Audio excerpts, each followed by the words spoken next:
auprès de lui, de ce que ce Dieu-là agirait par lui-même, qu'il ne nous abandonnera pas. Amen. Hein?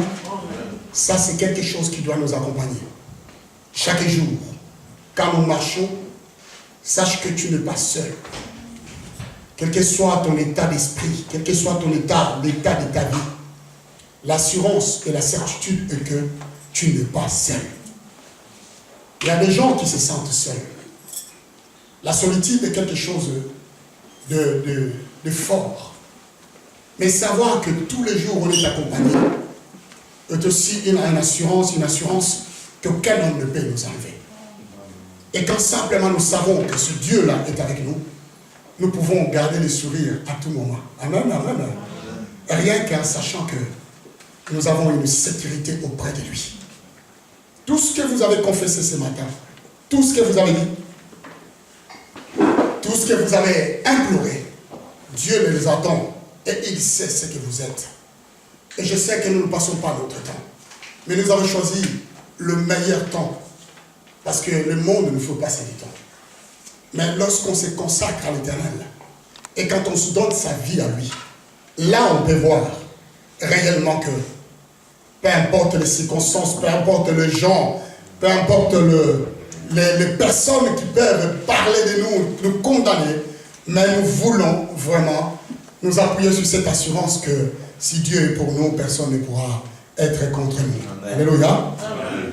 Un jour, j'étais dans une discussion qui était au milieu des Arabes, qui parlaient mal des Juifs, qui disaient, ces Juifs-là, il faut qu'on puisse les exterminer, il faut qu'on puisse les détruire.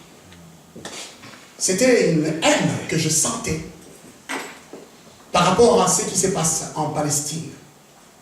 La haine continue à monter. J'ai regardé dans leurs yeux, je voyais que les regards qu'ils avaient n'étaient pas des regards d'amour. Et même si on parle d'amour,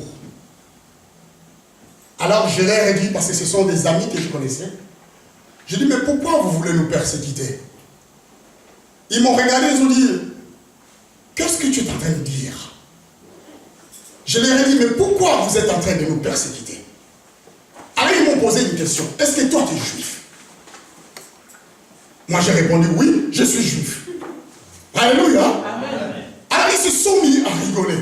La haine qui était en eux a disparu un instant pour dire, mais regarde ces noirs-là qui viennent de l'Afrique et qu'on connaît ses origines, c'est un Congolais, il vient nous confesser qu'il est juif. Alors, ils m'ont regardé avec un air,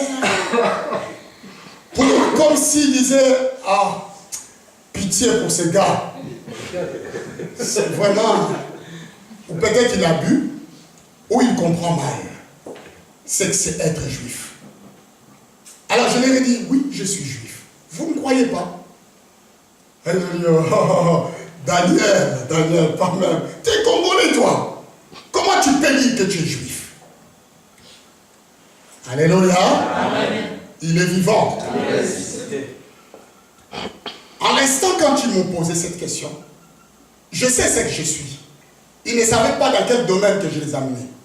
Mais dans la réalité, ça prouvait aussi une autre réalité par rapport à ce que j'avançais et ce que je disais. Dans cette église, quand je demande, est-ce qu'il y a-t-il des juifs? Vous allez répondre comment? Non. Oui. Non. Non. À ce qu'on voit, non. Alléluia. Amen. Il est vivant. Oui. Mais là, je repose encore la question. Quand on adopte une personne, quand vous êtes adopté, est-ce que vous avez un droit différent de ceux des enfants légitimes? Non. Non.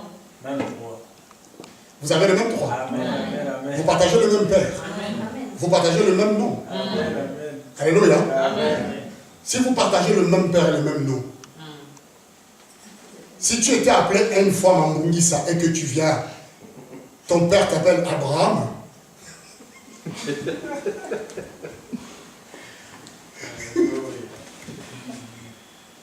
Tu vas changer du nom de Mambungisa et tu prendras le nom d'Abraham. Parce que c'est lui qui sera ton père, n'est-ce pas? Amen. Dans les papiers, on verra que tu es Abraham. Et même si les autres te regarderont avec un air de Mambungisa.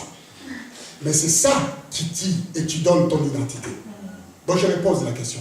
Est-ce qu'il y a des juifs dans cette salle? Amen. Amen, amen, amen, amen. Alléluia. Amen. Il est vivant. Le Fils de l'homme est venu chercher et sauver ce qui était perdu. C'est le thème de ce matin que je vais prendre en dévolé. Je vais parler de ce thème parce que je vous ai posé cette question. Je sais pourquoi. Ici, c'est Jésus lui-même qui déclare: le Fils de l'homme est venu chercher et sauver c'est, la Bible ne dit pas ceux dans le pluriel, ce qui était perdu. La mission même du Christ était dans cela. Quand Dieu l'a envoyé pour chercher quelque chose. Pas 2 choses, 3 choses, 4 choses. Pas 2 personnes, 3 personnes, 4 personnes. Il y avait une personne, pas plusieurs nations, mais il y avait une nation que Dieu avait envoyé son Fils pour venir chercher. Je vous dis que quand on parle d'une seule personne, je trouve là-dedans toutes sortes de nations. Parce que à chaque fois que je vous dis quand Dieu viendra, il viendra chercher qu'une seule personne. Il ne viendra pas chercher plusieurs personnes. Je vois que c'est saturé au ciel. Même dans la maison du Seigneur, il n'y a pas plusieurs endroits. Parce qu'il viendra chercher une seule personne. Et cette personne est constituée de membres dont Christ est la tête. Je veux dire par là que tous les chrétiens du monde entier, quelle que soit la race, quelle que soit la nation, quel que soit le peuple, nous sommes unis dans une seule personne qui est le Christ. Alléluia. Qui est le corps de l'Église. Et ce corps correspond à la personne que Dieu viendra chercher pour amener avec lui. Et là, dans ce corps, est unis nous tous qui sommes ici. Et dans la tête de ce corps, on voit Christ. Et quand on regarde la tête de Christ, ce n'est pas la tête d'un noir, ce n'est pas la tête d'un chinois, ce n'est pas la tête d'un blanc, mais quand on voit la tête, on voit bien c'est un juif. Alléluia. Amen. Mais parce que la tête d'un juif, le corps ici ne peut pas être autre chose si ce n'est les juifs aussi. Alléluia. Amen. Parce que tous nous sommes membres dans le corps. Quand on cherche quelque chose, ça veut dire que cette chose a de l'importance. Ce qui n'est pas important, on ne le cherche pas. Imaginez-vous qu'il y a des gens qui perdent même des centimes. Ils ne savent même pas qu'ils ont perdu quelque chose. Ils ne se donnent pas la peine d'aller le chercher. Et même s'ils les voient par terre, ils n'ont pas, ils ne osent pas. Un jour, j'ai vu un centime par terre. Alors je dis, ah, mais tiens, ça c'est le début de la fortune, je vais les renverser. Un gars qui m'a regardé, où est-ce que tu vas aller avec un centime? Alléluia. Et il m'a regardé et il dit, mais celui-là, c'est vraiment un pauvre. Un centime, il passait. Mais quand je suis arrivé à la station, pour mettre mon gasoil, j'ai vu que c'était 30 € et 1 centime. Alléluia. Je dis, ah, j'ai bien fait de ramasser les centimes. J'arrive à la caisse, je dis, bon, je suis sûr, comme l'autre avait dit que ça n'a pas d'importance, à la caisse suivante dire, ça n'a pas d'importance. J'ai glissé les 30 €. La dame me regarde, monsieur, et les 1 centime sont où? Je dis, ah, là, ça a de l'importance. Alléluia. J'ai glissé les 1 centime. Amen, amen, amen, amen. Parce que si ce n'aurait pas important, il ne m'aurait pas demandé. Vous imaginez 1 million de personnes qui laissent 1 centime. Alléluia. Quand vous totalisez, ça vous fera combien? Un peu de fortune. Amen, amen, amen, amen. Il est vivant. On ne cherche que quelque chose qui a de l'importance, quelque chose qu'on tient, quelque chose qu'on veut garder, quelque chose qu'on veut conserver, quelque chose qu'on veut chérir. C'est qu'on ne peut pas oublier. Parce que quand on a perdu cela, on est dérangé dans son cœur. On n'est plus en paix. On se tourmente. on cherche, on dit, pourquoi je l'ai cherché? Parce que vous savez, si vous ne les trouvez pas, c'est que vous ne serez pas en paix. Dieu a envoyé son Fils pour chercher quelque chose. Mais ce qu'il doit chercher, il les cherche pour les sauver. Je vois dans le mot sauver qu'il y a un danger à côté. C'est-à-dire que quand on dit, il est venu pour chercher ce qui était perdu et pour les sauver, je vois que ce qui est perdu est en danger parce qu'il faut qu'on le cherche pour le sortir du danger. Parce que s'il demeure dans ce lieu, il continuera à vivre dans le danger et tout le temps dans les dangers. Des fois dans le monde, nous ne voyons pas les dangers qui peuvent nous entourer. Je vais vous emmener dans une histoire. Il y avait un père qui avait 2 enfants qui jouaient, qui l'aimaient beaucoup. Et ce père-là avait un grand domaine. Il y avait plein d'arbres. Et les enfants jouaient comme ça, par terre, ils s'amusaient, ils regardaient pas ce qui s'était autour d'eux.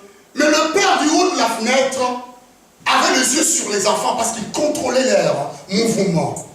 Il voyait les enfants jouer, il voyait les enfants s'amuser et danser. Les enfants, vous savez, quand vous êtes plongé dans quelque chose qui vous amuse et quelque chose qui vous capare, vous oubliez ce qui se passe autour. Mais c'était sous des arbres. Et le père a remarqué qu'il y avait un danger qui était en train de descendre de l'arbre. C'était un grand boa dans la taille de anaconda. Vous savez ce qui peut manger même un éléphant. C'est un serpent que vous n'avez jamais vu. Alors le serpent avait un projet. Ce projet était fixé sur les enfants. Alors il s'est allongé, le serpent s'est lié. Il descendait tout doucement. Et pour attraper un enfant et l'enrouler pour l'étrangler et pouvoir le manger. Le père a vu le danger, mais les enfants n'avaient pas vu le danger. Ils étaient en plein distraction. Et il y a une partie qui est très importante dans cette histoire que je vous dis. C'est que ces enfants-là étaient obéissants. Alléluia. Est-ce que vous êtes avec moi? Amen. Ces enfants-là étaient tellement obéissants que à chaque parole que leur père leur disait, ils obéissaient sans poser des questions ou demander qu'est-ce qui se passait ou quoi que ce soit. Le père se dit, si j'écris aux enfants, attention, il y a un serpent, ils peuvent fuir de n'importe comment, dans la panique. Et peut-être ils fuiront dans la direction du serpent et le serpent va saisir un. Alors il dit, mes enfants, ne regardez pas en haut. Rabaissez-vous. Les enfants ne se sont pas posé la question pour dire pourquoi le Père le dit. Mais ils savent comprendre la parole de leur Père. Alléluia. Amen. Ils connaissent l'entendre. Ils se sont rabaissés encore. Et ils n'ont pas regardé. Le Père dit, maintenant, couchez-vous à même le sol. Comme un serpent, vous savez, comme si vous rampez et fermez vos yeux. Les enfants se sont couchés à même le sol. Alors ils ont fermé les yeux. Dans la peur que quelqu'un puisse être excité en disant, mais j'ai tendance toujours, pourquoi Dieu, papa nous a dit de ne pas regarder en haut. Alors, pour ne pas les effrayer, on ferme les yeux. Les yeux, quand c'est fermé, c'est un moment où ça ramène quelqu'un dans les repos. J'ai vu beaucoup de documentaires. Quand on attrape un lion, ou quand on attrape un crocodile, si on veut les transporter, ces gens-là les bandent toujours les yeux pour qu'ils ne puissent pas voir. Et quand tu les bandes les yeux, ils se calment. Ça l'amène dans une position de tranquillité. Alors le père a dit, rampez vers moi. Les enfants ont rampé. Jusqu'au moment où il a vu qu'ils étaient hors du danger, il a dit maintenant, relevez-vous. Les enfants se sont levés. Alors il dit maintenant, courez vers moi. Les enfants se sont mis à courir et ils ont embrassé le père. Le père les a embrassés. Il les a dit, maintenant je vais vous montrer. Et quand il les a retournés, il l'a montré. Le serpent, le boa a été suspendu. Alléluia. Il a dit, vous voyez, si je vous ai demandé tous ces exercices, c'est parce que vous ne voyez pas les dangers. Mais moi de loin, je voyais ce qui rôdait autour de vous. Et voilà pourquoi je vous ai demandé de ramper jusqu'à moi. Mais merci parce que vous aurez obéi. Si vous aviez désobéi, un seul, ce serpent-là a arrêté ou attrapé un. Maintenant, voyez les dangers. Les enfants, ils ont regardé, ils ont commencé à crier. Mais leurs cris, ce n'était pas les cris de peur, parce qu'ils étaient en sécurité dans la main, le main de leur père. Alléluia. Mais c'était les cris de joie en disant, nous avons échappé belle. Amen, amen, amen, amen. Amen. Le danger est partout, ce qui est perdu est dans les dangers. Je vous ai posé une question ici en disant, qui est juif dans cette salle? Vous m'avez tous répondu comme moi, oui, nous sommes des juifs. Alléluia. Amen. Mais si nous allons en Israël, je reviens. Comme nous sommes ici, nous allons en Israël. De quelle façon les juifs nous prendront? Alléluia. Si on confesse au milieu de, si nous sommes juifs, de quelle façon ils vont nous regarder? Bizarrement. Je ne sais pas, je n'ai jamais été, je n'ai jamais confessé. Mais ça, c'est un jour une chose que je vais faire.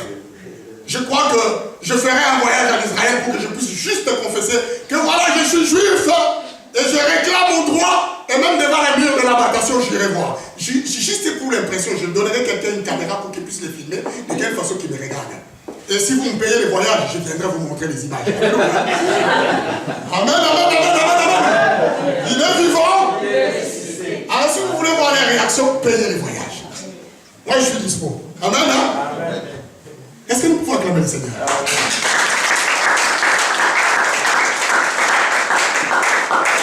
Alors, la question et la mission étaient basées sur ce qui est perdu. Ce qui est perdu. La mission de Christ était sur ce qui est perdu. Alors là, je vais séparer cette prédication sur deux volets que je vais prendre. Je vais commencer d'abord par le perdu sans Dieu. Les gens qui sont perdus sans qu'ils puissent être choisis par Dieu. Alléluia. Est-ce que vous êtes avec moi? C'est-à-dire que ces gens-là qui ne sont pas considérés par Dieu, qui ne sont pas la priorité de Dieu, ces créatures que Dieu a créées, qui ne considèrent pas comme son peuple, qui n'oseraient même pas les doigts pour eux. Ce genre de personnes existaient. Je suis en train de vous emmener en Égypte. Alors que le peuple d'Israël était captif en Égypte, Dieu va parler à Moïse, à une personne. Dieu va relever cette personne-là pour l'envoyer. Dieu va lui donner une mission. J'ai vu la souffrance de mon peuple, je t'envoie pour que tu puisses les libérer de la main de Pharaon. Là, Dieu, quand il ne parle pas de tous les gens qui habitent l'Égypte, mais il parle de son peuple, un peuple qu'il a choisi lui-même, que je vous ai cité, que je dis Israël. Alléluia. Mais il s'est passé quelque chose. Lorsque Moïse était parti, alors nous allons nous lever, nous allons lire la parole de Dieu. Exode chapitre 12, verset 37. Oh, je me réjouis. Je vis notre sœur Florentine. Alléluia. Amen. Oh, merveilleux, le Seigneur est vivant, Dieu est puissant. Il est le Dieu de gloire, le Dieu d'éternité. Alléluia. Notre Dieu soit loué, soit exalté. Parce qu'il a ramené sa servante. Amen, amen, amen. Amen. Oh, béni soit le nom de notre Seigneur. Amen. Le nom de notre Dieu. Oui, béni soit le nom de notre Seigneur. Je lis la parole de Dieu. Les enfants d'Israël partirent de Ramsès pour Sukkot au nombre d'environ 6600 hommes de pied, sans les enfants. Ils n'ont pas compté les enfants. Ça, s'ils ont compté les hommes, parce que les hommes étaient considérés. Et on comptait les personnes par rapport aux hommes. Alors, ils étaient 600 000 hommes. Je disais 6600, non. 600 000 hommes de pied, sans les enfants. Alors, on continue. Le verset 38, s'il vous plaît.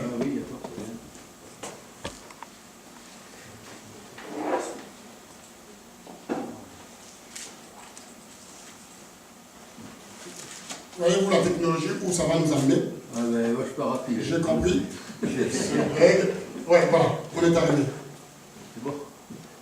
Une multitude de gens de toute espèce montèrent avec eux. Ils avaient aussi des troupeaux considérables de brebis et de bœufs. Je reprends. Donc, la Bible dit ceci au verset verset 37, que les enfants d'Israël sortirent. Reviens s'il te plaît. Oui, attends. Ah, bien.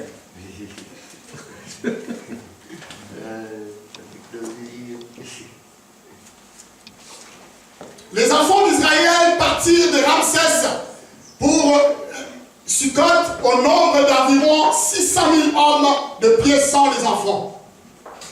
Mais la Bible dit ceci. Un grand nombre, une multitude de gens de toute espèce montèrent avec eux. Et ils avaient aussi des troupeaux considérables, de brebis et de bœufs. Nous pouvons nous asseoir.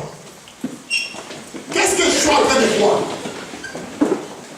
Je vois ici que quand Dieu a envoyé son serviteur pour aller chercher son peuple, ce peuple-là n'est pas sorti seulement seul.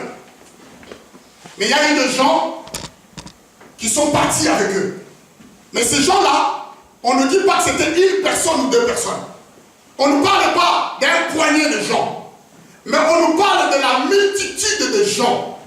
Je ne sais pas si c'est à cette époque, comment ça s'est passé, ou c'était des gens qui étaient dans une autre partie politique parce qu'ils n'approuvaient pas la politique du pharaon. Ça, je ne peux pas savoir. Je ne sais pas parce que si parmi ces gens, il y avait des étrangers de toute espèce qui étaient venus en Égypte, parce que l'Égypte à cette période était une puissance économique, je ne sais pas.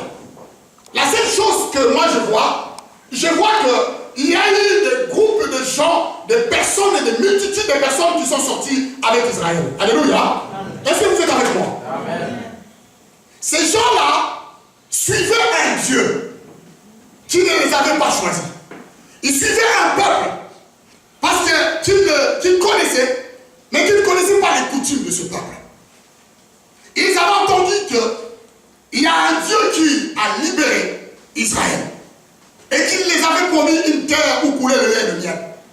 Alors ces personnes-là, ce ne sont pas simplement des personnes qui étaient pauvres, mais ce sont des gens qui avaient aussi des biens, mais qui se sont mélangés avec le peuple d'Israël pour sortir. Je veux dire, quand Dieu a envoyé Moïse, la priorité, ce n'était pas cette multitude. Alléluia. Amen. Dieu ne voyait pas cette multitude. Parce que lui, pour cette multitude, il n'a pensé même pas. Mais la vision de Dieu était fixée sur Israël. Je vous ai dit que Jésus a dit, le Fils de l'homme est venu pour chercher et sauver ce qui est perdu. C'était sur Israël. Mais il y a des personnes qui vont suivre. Qu'est-ce que ce Dieu va faire avec cette personne? De quelle façon se comportait-il? Comment il pouvait suivre un peuple qu'il connaissait à peine ou un Dieu qu'il ne savait pas? Je disais qu'il y a ceux qui sont perdus, mais sans Dieu, qui n'est pas la priorité de Dieu. Ce dont nous faisions partie autrefois. Jésus lui-même l'a confessé dans la parole de Dieu. Face à la femme cananéenne, il a dit une chose qui a choqué le monde à cette période. Moi, si j'étais à la place de cette femme, je ne sais pas de quelle façon j'aurais pris cette chose-là. La femme est venue simplement demander une guérison. Un rien. Seigneur, ma fille est tourmentée par les démons. Je viens demander un petit secours auprès de toi. Je voudrais que tu me regardes un peu. Mais la réponse du Seigneur était choquante. Ça réjouit même le cœur, peut-être des disciples. Parce qu'ils ont dit que quand cette femme criait, les disciples des fois arrêtaient les gens qui criaient. Nous sommes aussi face à ce peuple qui était. La multitude ici de gens était appelée comme dans la Bible le ramassis. Les ramassis, ça veut dire simplement l'ensemble. Les gens qui forment un groupe. Mais Dieu, quand il a vu ce peuple au milieu de son peuple, je ne crois pas qu'il les a négligés. Parce qu'il y a eu des lois qui ont été faites. Alléluia. Dieu, quand il a établi les lois pour son peuple, il intégrait aussi ces immigrants qui étaient dans cette loi. Comment? De quelle façon? C'est simplement, il disait que même si ces personnes étaient étrangères, mais s'ils arrivaient à respecter la loi de Dieu et obéir aux principes de la loi de Dieu d'Abraham, d'Isaac et de Moïse, ces personnes-là étaient acceptées et intégrées, même si Dieu n'était pas leur priorité. Alléluia. Ils entraient dans une priorité, même si là, Dieu n'était pas leur priorité. Un peuple que Dieu ne connaissait pas. Nous sommes ce peuple-là qui formons aujourd'hui. Le peuple que Dieu ne connaissait pas. Parce que quand Dieu regardait avant, il regardait Israël. Il ne pouvait pas nous voir. Parce que je vous ai dit de la réponse du Seigneur par rapport à cette femme. J'ai été envoyé aux brebis égarées de la maison d'Israël. Alléluia. Si nous prenons ces versets terre à terre, Jésus lui a dit carrément que toi tu es une étrangère et je ne peux t'apporter un soutien parce que ma première mission était d'abord pour Israël. Toi tu n'es pas considéré. Alléluia. Est-ce que vous êtes avec moi? Est-ce que vous êtes avec moi? Nous acclamons le Seigneur.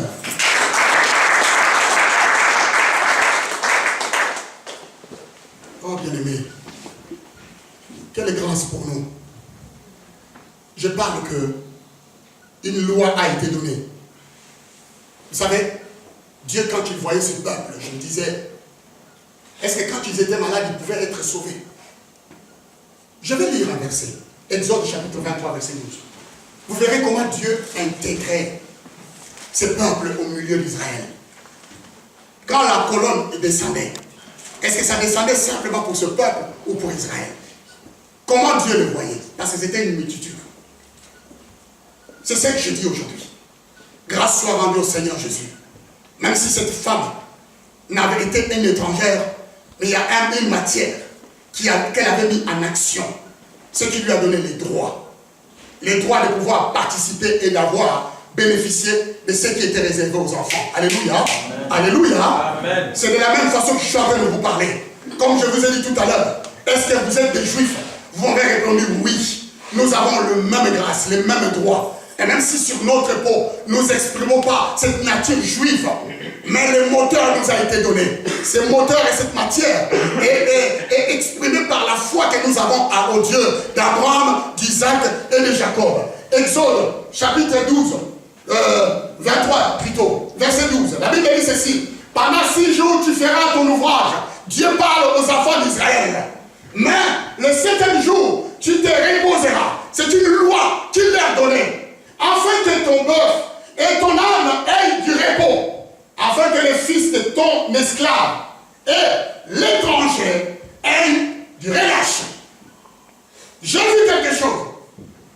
Les repos que Dieu est en train de donner étaient donnés aux enfants d'Israël premièrement.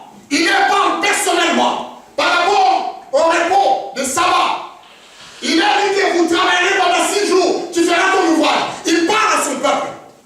Mais dans ce repos, il ne veut pas laisser les étrangers à côté, ni les esclaves qui étaient parmi eux. Alléluia. Il veut les intégrer dedans. Si Dieu ne les considérait pas, mais là dans cette loi, je dis que Dieu savait et Dieu les considérait. Amen, amen, amen. Même si c'était des personnes qui étaient perdues sans Dieu, qui n'étaient pas dans la priorité de Dieu, mais Dieu va les considérer. Il va dire ceci, afin que ton bœuf et ton âne aient du repos. Il commence par des animaux. Les animaux qui faisaient partie des enfants d'Israël, ceux qu'ils avaient comme bétail. Et par la suite, il va donner la place à ceux, les fils, afin que les fils de ton esclave.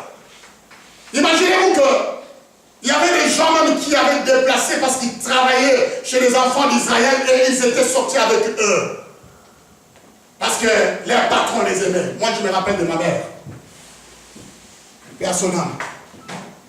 Un jour, il m'a dit qu'il y avait des missionnaires qui étaient venus au pays. Alors, elle avait trouvé du travail chez ces missionnaires-là, qu'il aimait beaucoup. Et quand ils ont commencé à travailler, ils sont restés. À un certain moment, ces missionnaires, leur mission était finie. Ils devaient retourner en Belgique. Parce que c'était des Belges. Alors ils ont proposé à ma mère, ils ont dit nous sommes vraiment contents parce que c'était une nourrice de ces missionnaires. Nous sommes très contents avec ton travail. Donc on voudrait t'amener en Belgique. Ils ont sorti, ils ont fait toutes les démarches pour qu'elle soit amenée avec eux en Belgique pour rester et continuer à travailler. Dans ces tendances d'esprit, que je vous dis qu'il y a eu des personnes qui ont trouvé grâce de sortir avec des enfants d'Israël. Mais parmi ces personnes, il y avait aussi des étrangers. Mais pourquoi peut-être j'aurais été né belge aujourd'hui? Parce que c'était dans sa jeunesse qu'elle avait reçu cet emploi. Mais ça se faisait que les circonstances ont fait que dans les mêmes périodes que ce belge voulait retourner, elle avait croisé mon père. Alléluia. J'étais dans le projet de venir. Elle a fait le choix. Je crois que quand elle voyait mon père, elle a dit à ses beaux gosses, parce que mon père était clair, vous voyez, il est clair. Je disais, si je loupe ces beaux gosses, je ne sais pas si en Belgique il y a des beaux gosses comme lui. Alors je vous passe à côté de mon destin. Et j'imagine mon père à cette période-là, parce que j'arrive à me voir, bon, j'arrive pas à me voir. À cette période, je ne sais pas comment il était, parce qu'il est toujours séduisant, hein.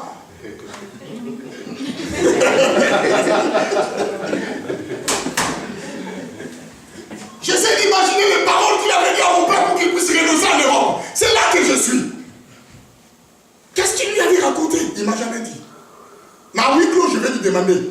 Parce qu'il a réussi à convaincre ma mère d'oublier l'Europe. Alléluia. Amen. Mais je dis que les enfants d'Israël sortis avec des esclaves qui travaillaient avec eux, mais la loi qui a été donnée aussi pour eux. Les repos étaient pour les Juifs, mais c'était aussi pour les étrangers et les esclaves qui étaient dans la maison d'Israël. Alléluia. Amen. Donc je dis que Dieu ne les déconsidérait pas. Dieu les considérait comme il nous a toujours considérés. Même s'il a mis la priorité sur les Juifs. Moi, je voudrais m'appuyer sur une parole. Alléluia. Une parole que le Seigneur a citée. Oh bien-aimé. C'est une parole qui est tellement importante quand Dieu parlait aux Juifs en disant... Il a donné une parabole des ouvriers des champs. Vous connaissez cette parabole. Parce qu'ils sont embauchés chaque heure. Mais il a dit simplement qu'un homme avait un champ. Il a envoyé ses serviteurs pour aller cultiver ces champs et récolter les fruits. Et quand ils sont partis, les serviteurs sont partis. Les serviteurs du champ, quand ils ont vu qu'ils avaient envoyé des émissaires pour venir pour réclamer les fruits, ils ont dit, attrapons-le et tuons-le. Comme ça, nous n'allons pas payer ce que nous devons, nous n'allons pas donner. Ils ont attrapé ces serviteurs que le roi a envoyés et ils les ont tous tués en parlant des prophètes. Et par la suite, le père, la parabole dit très bien. Par la suite, le roi dit, bon, comme ils ont tué les serviteurs, je vais faire une chose qui est grande. Je vais envoyer mon propre fils. Parce qu'il a avec lui l'anneau de l'autorité. Alléluia. Cet anneau de presse qui lui donne le pouvoir de marcher. Quand ils verront mon fils, peut-être ils vont le respecter, peut-être ils vont l'écouter, peut-être ils vont l'avoir. Ils vont avoir peur, hein, parce que le fils va avec l'autorité du Père et ils vont donner les fruits de mon champ. La Bible dit que, alors que ces gens-là voyaient le fils venir, ils se sont dit, ah, voilà l'héritier du trône. Alléluia. C'est lui qui doit hériter de toutes ces choses. Attrapons-les et tuons-les. Comme ça, nous allons garder l'héritage. J'aime bien la tête des Juifs qui parlaient, qui attendaient cette histoire à cette période. Parce que je sais que vous aimez beaucoup les histoires. Et je vois aussi votre tête quand vous me regardez quand je dis des histoires. Alléluia. J'imagine de la même façon que Christ leur parlait et les Juifs étaient là. Ils voulaient attendre la suite. Mais la suite se trouve dans la parole de Dieu. Ils ont attrapé le fils, ils l'ont tué. Ils l'ont emmené hors des champs, ils l'ont tué. Maintenant, la question que Christ avait posée à ces Juifs, c'était ceci. Quand le roi viendra, qu'est-ce qu'il fera à ses ouvriers? Alors, il y avait des gens qui étaient autoritaires. Ils ont dit, ah, nous n'acceptons pas, mais c'est quoi cette histoire? C'était son champ. Quand même, il avait le droit d'avoir les fruits. Mais ce qu'il va faire, oh oui, il va attraper ces misérables, il va les traîner marabouts et il va les enfermer. Ils affirmaient avec force. Mais ils ne savaient pas la réponse du Seigneur. Amen, amen, amen, amen, amen. Des fois, c'est nous-mêmes qui sommes dans la situation de nous condamner les autres. Nous nous condamnons nous-mêmes, sans qu'on puisse les savoir. Alléluia. Amen. Sans qu'on sache, Dieu nous met dans une position comme il avait mis David. Avec l'histoire, avec cette femme d'Iri.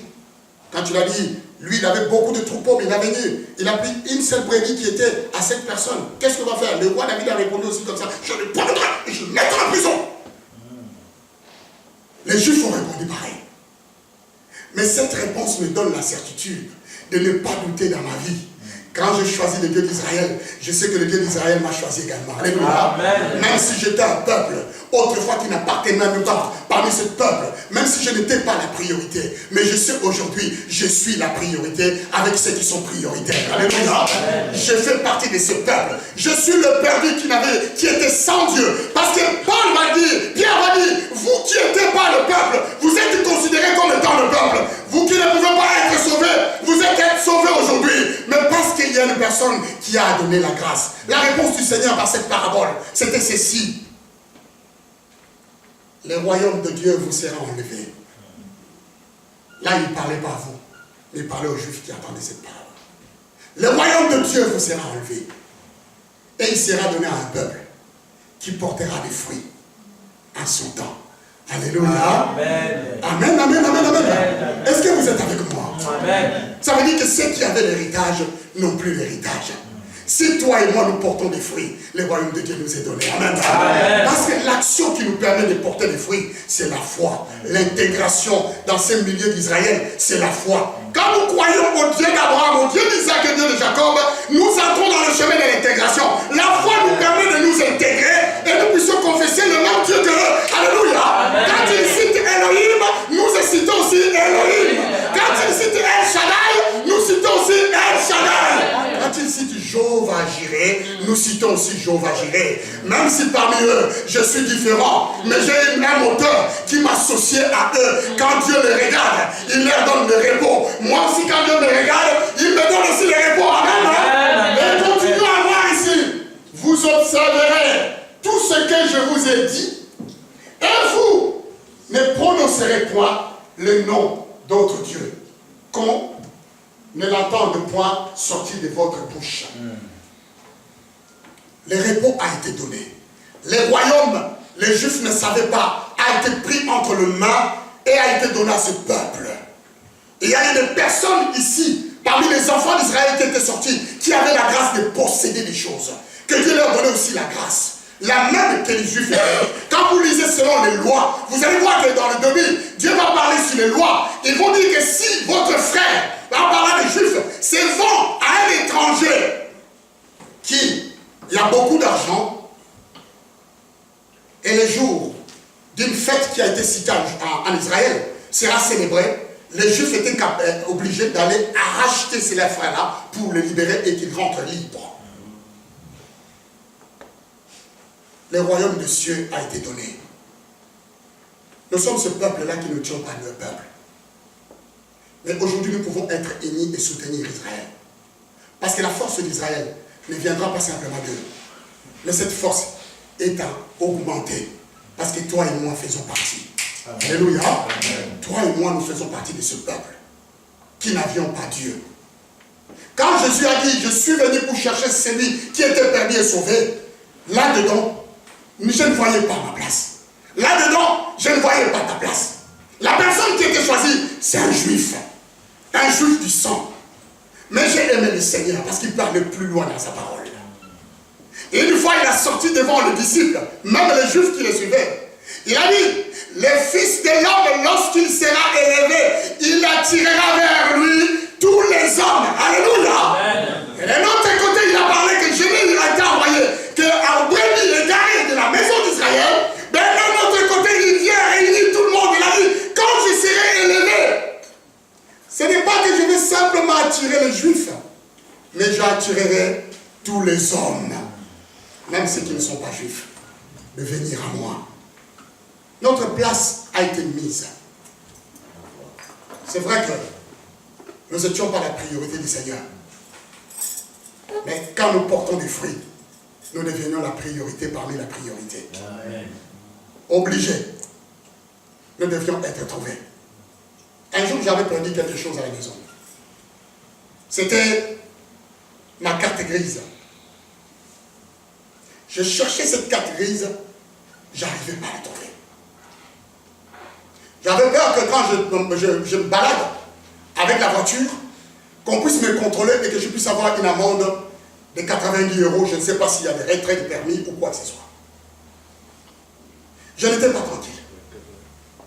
Je priais le Seigneur parce que moi quand je perds quelque chose, je fais confiance en Dieu, je dis, cher Saint-Esprit, je me confie à toi, j'ai besoin que tu m'aides à trouver tel truc. Mes yeux ne peuvent pas voir cela. La maison, il y a beaucoup d'objets dans la maison, mais je voudrais que tu puisses m'orienter jusqu'à cette chose-là, pour que je puisse le trouver d'un coup, parce que de moi-même, je n'arrive pas. Mais j'ai appris quelque chose quand on cherche quelque chose qu'on a perdu. Alléluia. La carte grise était très importante pour moi. Je commence à fouiller partout. Je commence à fouiller dans les pantalons. Je commence à fouiller. Je commence à fouiller. Mais quand je fouillais et je cherchais, je peux vous dire une chose, que j'étais en train de découvrir des choses peut-être que j'avais même moi-même oublié que ça existait et c'était là. Amen. Alléluia. Moi-même, je ne savais plus que cette chose-là était là. Je suis allé fouiller sur une veste, je mets le main, je vois un billet de 100 €. Je dis, ah bon? Toi, tu te cachais ici? Mais comment tu m'as laissé tout ce temps comme ça et tu restes là tranquille? Mais quelle année que j'aurais utilisé là? Je parle aux 100 € parce que j'étais dans la joie de trouver 100 €. Ce n'était pas la carte grise, mais j'avais quand même la joie de trouver 100 €. Alléluia. Vous croyez quand Dieu cherche les Juifs, s'il te trouve toi, il ne sera pas dans la joie? Amen. Quand tu portes des fruits. Les 100 € devraient me porter des fruits. Amen. Parce que je devrais acheter beaucoup de choses avec. Je voyais des gens, ah oui, je vais rattraper tel truc, tel truc, tel truc. Mais ça m'a donné la joie. En cherchant, si Dieu ne trouve pas un juif, il t'a trouvé toi. Alléluia. Amen. Si lui il reste incrédule, toi tu portes des fruits. Et le royaume de Dieu t'est donné. Amen. Il faut pas acclamer le Seigneur. Alléluia. En cherchant, on ne trouve pas seulement ce qu'on cherche. On peut trouver beaucoup de choses. Je ne peux pas vous citer la liste de tout ce que j'ai trouvé. Je me disais, oh là là, c'était là. Mais vous savez quoi? À la fin, je n'ai pas trouvé la carte grise. Mais j'ai réussi à trouver beaucoup de choses. Je me suis dit, bon, comme je n'ai pas pu trouver, je vais aller au commissariat, j'ai appelé la préfecture, on dit, va au commissariat et déclare que tu as perdu ta carte grise. On va te faire une autre et tu vas payer. Je dis, ok. J'ai regardé le billet de 100. J'ai dit, toi, tu vas me servir pour payer la carte grise. Je suis allé au commissariat, j'ai déclaré et j'ai pris mon papier. Je suis allé à la préfecture, j'ai payé 40 €, mais avec souffrance. Je disais, mais j'ai la carte grise à la maison, mais je dois payer un autre. Bon, il fallait payer. J'ai fait la carte grise. Et je suis arrivé à la maison. Un jour, dimanche, je dis, je vais mettre un costume que je n'avais pas fouillé. J'ai mis des costumes. J'arrive ici à l'église, je prêchais. J'ai parti, je chantais quelque chose qui me disait, trouve-moi, trouve-moi, trouve-moi. C'est quoi cette histoire? Je mets ma main, qu'est-ce que je vois? La carte grise. J'ai posé la carte grise par terre, je prie à fouet, je commence à taper. Je dis, tu m'as fait dépenser 40 € pour rien, alors que tu étais là, il fallait que tu me le dises. Je me retrouve avec des cartes grises. Alléluia. Mais les deux cartes grises, les deux étaient importants. Parce que ça représentait la même chose. Alléluia. Ça représentait l'adresse de la voiture. Ça représentait la valeur de la voiture. Ça représentait le même. Les détails étaient pareils. Il n'y avait pas l'un, il n'y avait pas l'autre. Si je prends les deux cartes grises, je donne à un flic, il ne verra pas la différence. Alléluia. Amen. Si Dieu t'a trouvé avec le juif avec toi, il n'y a pas de différence. Amen. C'est pour cette raison que Pierre dit, vous qui n'étiez pas un peuple, Dieu a fait de vous un peuple. Est-ce que tu vas acclamer le Seigneur? Alléluia. Dieu a fait de toi un peuple. Parce que devant le Seigneur, il n'y a aucune différence. Amen. Que tu sois noir, que tu sois jaune, que tu sois blanc, que tu sois qui que ce soit, mais tu deviens l'enfant d'Abraham. Tu portes une identité. J'ai parlé de nous qui étions perdus sans Dieu et qui n'avaient pas le droit d'évoquer le Dieu d'Abraham. Parce que ce Dieu-là était réservé à un peuple, à une lutte. Et là, Dieu nous a trouvés. Quand Dieu nous a trouvés, il nous a donné la même valeur. C'est par la grâce que Paul va dire que vous avez été sauvés. Pas parce que les Juifs, et nous sommes Juifs, mais il a dit, c'était d'abord, le salut était d'abord premièrement pour les Juifs. Alléluia. C'était premièrement pour les Juifs. Ensuite, pour les Grecs et pour les autres. Ce salut-là qui était premièrement pour eux est devenu aussi une priorité. Amen. Parce que dans l'ensemble du Seigneur, même si nous ne avons pas, et nous sommes différents, mais nous avons la même valeur. Dieu a fait de nous des héritiers. Et il a enlevé l'identité qui nous détachait de ce peuple. Il nous a donné une identité. Je aimais lorsque notre sœur disait proclamer le nom de Jésus. Quand Dieu voit ici, il voit que les Juifs dans les salles. Alléluia. N'oubliez pas votre identité. Même si les autres ont rigolé quand Angela avait dit que j'étais juif. Mais dans mon cœur, je sais que le Saint-Esprit me dit que le Dieu d'Israël est mon Dieu. Le Dieu d'Abraham est mon Dieu. Le Dieu d'Isaac est mon Dieu. Le Dieu de Jacob est mon Dieu. Alléluia. Et je regarde le même droit avec eux. Je suis considéré dans la même personne que moi qui suis pasteur ou une imam là-bas qui prêche. Nous avons les mêmes options, les mêmes Saint-Esprit. Amen. Alléluia. Amen. Aucune différence. Rappelez-vous, deux catégories, les mêmes données, la même couleur, le même rôle. Alors je m'amuse quand je veux, je prends l'un, je sors avec. Quand je reviens, je prends l'autre, je sors avec. Et moi, quand je l'ai donné devant le flic, ils n'ont pas su que j'avais deux. Alléluia. Parce qu'ils ne savent pas que j'avais deux. Mais pour eux, aucune différence. Ils avaient ça juste de la catégorie. Alléluia. Ce qui est important pour nous, ce n'est pas être comme eux. Ce n'est pas être briller comme eux. Mais c'est d'être choisi par Dieu et accepté par lui comme étant des enfants légitimes, héritiers et co-héritiers de Christ. Amen. Est-ce qu'on peut acclamer le Seigneur?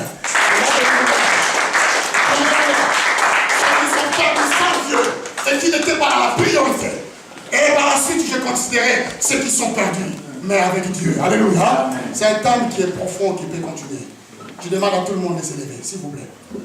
À tout le monde. C'est là que nous allons prier.